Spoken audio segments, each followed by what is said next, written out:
ده كانج راجل اجتماعي درجة أولى وعنده علاقات جامدة. طول ما هو ماشي الناس بتسلم عليه، ناقص الشجر والحيطان بس يكلموه. وبيروح يقعد مع واحد عنده شوية أجهزة طبية مهربة عايزه يتصرف له فيهم. وبيجي واحد اسمه تاي تشون رئيس عصابة. كانج بيقول له جبتلك شوية أجهزة طبية متهربة، إنما إيه عنب، قلت أنت أولى بيهم. فتشون بيسيبه وبيمشي وبيروح يقعد مع جراح مشهور اسمه جو وو، وبيقنعه يشتغل معاهم كجراح شبح، يعمل هو عمليات التجميل لكن بتتنسب لدكتور تاني لكنه ما بيرضاش. وبيروح كانج وراه تشون وبيقول له طب بص على البضاعة طيب يا جدع ما تبقاش قفوش، لكنه ما بيهتمش برضه. وتاني يوم كانج بيقابل صاحبته مي جونج اللي جابت له قرار جي وو، بتقول له انه من اشطر دكاترة التجميل وكان خلاص على وشك انه يفتح عيادة، فاستلف فلوس كتير جدا حتى من الناس مرابي القروض. فحبوا ينتقموا منه ولفقوا له تهمة سرقة خسر فيها عيادته ورخصته الطبية، ومامته توفت من الصدمة ولسه لحد دلوقتي بيسدد في ديونه. في نفس الوقت بيروح جي وو العيادة عايزينه يشتغل معاهم، وبيقابل واحدة بتقول له انهم هيستبدلوا المادة اللي بيشتغل فيها في العمليات بمادة تانية ارخص لها نفس التأثير بس مخدرة. فبيقول لها لا انت عايزة تاجر مخدرات مش دكتور، وبيسيبها وبيمشي. وبيروح على مطعم فبيلاقي اتنين من اللي سلف منهم فلوس، فبيقول يا دي النيلة السودة، بس بيتفاجئ بكانج اللي بيقول له ما تشيلش هم يا ابو الصحاب، انا هخليهم يأخروا لك فترة السداد وكمان هتدفع الفلوس اللي خدتها منهم بس من غير زيادة. فجي وو بيقول له والله تشكر على الواجب الجامد ده، بس هات من الاخر وقول لي عايز ايه. فبيعرض عليه يفتحوا مشروع عيادة تجميل، لكن جي وو ما بيوافقش لانه ما يعرفوش. فكانج بيقول له طب وكده، وبيديله الرخصة الطبية بتاعته. فجو وو بيقول لا اذا كان كده ماشي. وتاني يوم بيروح كانج لتشون وبيقول له جو وو بقى في جيبي، ايه رأيك نفتح منتجع طبي، عيادة وصيدلية وكل اللي قلبك يحبه. فبيقول له هفكر. وبيمشي كانج من عنده وبيكتشف ان صاحب البيت اللي هو فيه عايز يطرده عشان كسر الايجار عليه، فبيقول له انه هيدفع له فلوسه على الجزمة. وبعدها بيروح بالليل هو وجي وو يقابلوا تشون، وبيكون معاه دكتور اسمه جانج اللي جي وو بيعمل عمليات تحت اسمه، وبيتكلموا في المشروع اللي عايزين يفتحوه. وتاني يوم بيروح كانج يعرض على جانج يشتري منه الاجهزة الطبية، بس جانج بيحس ان الاجهزة بنص تمنها وما بيرضاش، فكانج بيديله على دماغه فبيجري منهم على بره. ولما بيطلع بيلاقي مي جونج جايباله اتنين عمل لهم عمليتين تجميل والاتنين وشهم مورم قد البطيخة. فكانج بياخدها وبيقول لها تعالي بس نتفاهم، فبتقول له انسى انا هودي جانج في داهية. فبيقول لها ما هذا ما نصبوا اليه اصلا، فبتقول له بس كده، وبتقف قدام العيادة تشردح له وتجيب ناس تشردح له كمان. وبيبقى جي وو هو المدير الرسمي لعيادات جراحة التجميل مكان جانج، وبيبدأ هو وكانج يعملوا دعاية واعلانات للعيادة كتير، وبيجيبوا ناس يعملوا لهم عمليات تجميل ببلاش ويعرضوا قبل وبعد، وشغل فاخر من الاخر لحد ما العيادة بتتشهر اكتر واكتر، ومش بيبقوا ملاحقين على الشغل فبيجيبوا ناس تشتغل معاهم وتساعدهم، وبيكسبوا فلوس اكتر واكتر ودولارات وبلانكو وفلوس بتكون في البنك. وبيبدأ كانج يقول لجي وو انه لازم يعمل اعلان ووشه الحلو ده يظهر على التلفزيون. وتاني يوم بيتفاجئ جي وو بظباط جايين يقولوا ان في بلاغ ضد العيادة ان جي وو شغال من غير رخصة، فبيعرف ان كانج ضحك عليه واداله رخصة مزورة وبيتخانق مع كانج. فبيحاول يهديه بس بيلاقي تشون بيتصل بيه متعصب وبيقوله انه مش عارف يقول ايه لرئيسه والراس الكبيرة في العصابة لو عرف حاجة زي كده، وبيقعدوا يشوفوا في حل واي واسطة تبعد عنهم البوليس. فجي وو بيقول انه عنده واسطة وبياخد كانج وبيروحوا العيادة اللي جو وو راحها قبل كده، وبيقابل الست اللي كانت عايزة تشغله في المخدرات وبيوافق على عرضها مقابل انها تبعد البوليس عنهم، وبيحصل فعلا وبيشتغلوا بالمادة اللي قالت عليها وبيكسبوا فلوس اكتر واكتر، وكانج بيسدد فلوسه. وبعدها بيعرف ان الرئيس يونج وافق على مشروع المنتجع الطبي بتاعهم، فبيدي لجي وو شنطة فلوس وبيقول له شبرق على نفسك. وبيروحوا بالليل حفلة بيكون فيها الرئيس يونج وبيحاولوا يقربوا منه وبيبينوا له قد ايه هم رجالته الاوفياء، فبيقولوا له ان اسم يونج معناه الواحة وعشان كده هم عايزين يسموا المنتجع بتاعهم الواحة. فبياكلوا بعقله حلاوة وبيعجب بيهم وبيفتتح المنتجع وبيكسبوا فلوس اكتر واكتر. وبيكلم كانج مذيعة برامج عشان تعمل مع جي وو لقاء، وبتعرض حالة كانت ثقتها في نفسها معدومة وكانت بتتكسف تخرج من البيت وازاي اتحولت 180 درجة وبقت بنت جميلة جدا بعد العملية، وبيتشهر اكتر وما بيبقاش ملاحق على اللقاءات. وفي مرة مذيعة بتسأله مين السبب ورا النجاح اللي هو فيه ده، فبيقول ان هو السبب، وكانج بيزعل انه ما جابش سيرته بس بيعدي الموضوع. وبيعرف جي وو انه لغى كام لقاء كان عنده النهارده، فبيتضايق ان كانج عمل كده من غير ما ياخد رأيه، فبيقول له ان الامور دي شغله هو. وبعدها بيروح يقابل وونج اللي بيعرض عليه فكرة مشروع اكبر واكبر، فيونج بيوافق بشرط ان جوز بنته يكون هو المدير. فكانج بيقول له عينينا يا باشا، بس جي وو هنعمل فيه ايه؟ فيونج بيصغر له كده وما بيردش عليه. وتاني يوم جي وو بيقابل الست اللي بياخد منها المخدر اللي بيشتغل بيه وبتقول له يسيب شغل العيادة ده ويجي يشتغل في عيادتهم، بس هو بيتحمق قوي وبيقول لها اسيب عيادتي واشتغل عند حد تاني، انت عبيطة. فهي بتقول له ما تتحمقش كده، كلنا عارفين انها مش عيادتك بس عمرنا ما نروح نقول. فبيسيبها وبيروح العيادة، بيخلص كام عملية وبعدها بيلاقي تشون جايله وبيقول له على الاتفاق اللي حصل بين يونج وكانج. فبيتعصب جي وو وبيروح لكانج وعفاريت الدنيا بتتنطط في وشه وبيقول له عاركني. فكانج بيديله قلم بينيمه بيه على الارض وبعدها بيقول له انه فهم غلط وانه قال ليونج انه مش هيستغنى عنه. لكن تشون وسوس لجي وو مرة تانية وقال له ان جوز بنت يونج جاي بعد شهر ومش هيبقى ليك لازمة. فجي وو راح كسر عربية كانج. وتاني يوم كان جي وو في العيادة ولقى كانج جايله وبيقول له عشان تعرف اني بحبك خد عقد شراكة اهو بنسبة 10%. فبيقول له خد فلوسك يا بيه احنا ما بنشحتش. فبيسيبه وبيطلع وساعتها بيجيله تليفون من تشون بيقول له ان يونج لغى فكرة المشروع. فبيروح عشان يكلمه بس بيشوفه هو والست بتاعة المخدر مع بعض ومش بيكون فاهم ايه علاقتهم ببعض. بعدها الصحافة والبرامج ابتدت تتكلم عن المخدر اللي جي وو بيستخدمه وسمعته اتهزت. فراح كانج يتخانق مع تشون لانه فاكره هو اللي ورا اللي حصل، لكن تشون قال له ده انت حبيبي من ايام الجيزة، انما جي وو ده انا ما بطيقوش وعايزه اتخلص منه. وفي نفس الوقت جي وو كان بيقابل الست بتاعة المخدر وكان شاكك فيها، فبتقول له ده انت حبيبي من ايام الجيزة، انما كانج بقى ده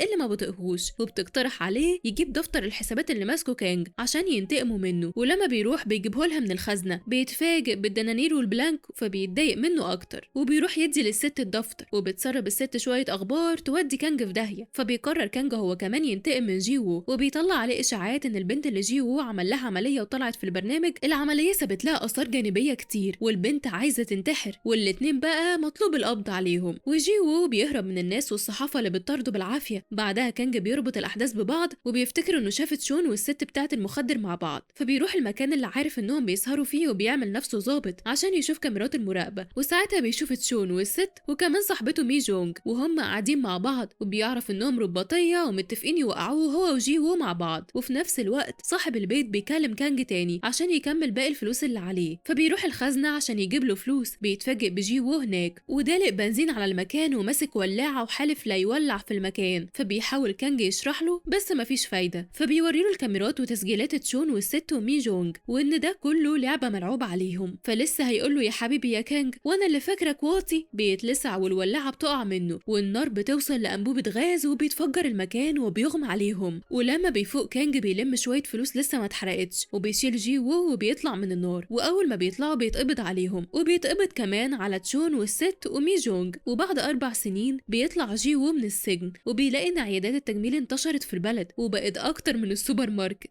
وبيكون رايح يقابل واحد عشان يشتغل معاه. لكن كانج بيظهر وبيقول لجي وو انه نصاب. فجي وو بيسلم عليه وبيسأله طلع امتى وبعدها بيسيبه وبيمشي بعد ما بيشكره طبعا انه انقذه يوم الحريقة. لكن طبعا الفيلم مخلصش هنا. كانج بيرجع لجي وو بيقول له انت فاكر اني هفرط فيك كده بسهولة؟ تعالى بقى انا عندي فكرة مشروع هايلة. وهنا بقى بيخلص الفيلم. لو وصلت لاخر الفيديو ده معناه انك عالمي ورايق. لو عجبك الملخص ما تنساش بقى تشترك في القناة وتفعل الجرس واستنى كل جديد يا رايق.